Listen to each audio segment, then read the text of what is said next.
Today we're in Morris Plains, New Jersey. We've got an existing waterfall that we're actually going to make a bit larger. We're going to take the whole thing out, and then we're going to move up around the side here. So we're going to start over here and come down through here, twisting and turning down to the pond, making it way, way cooler.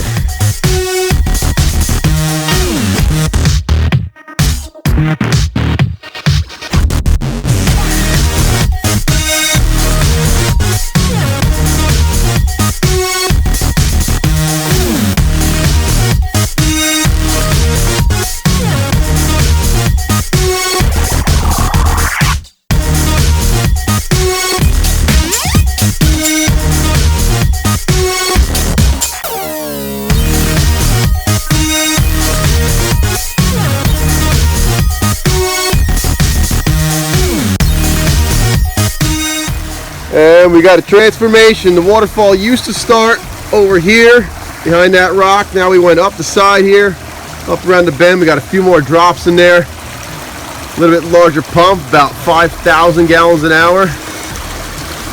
Really beautiful cascades here. Looks amazing.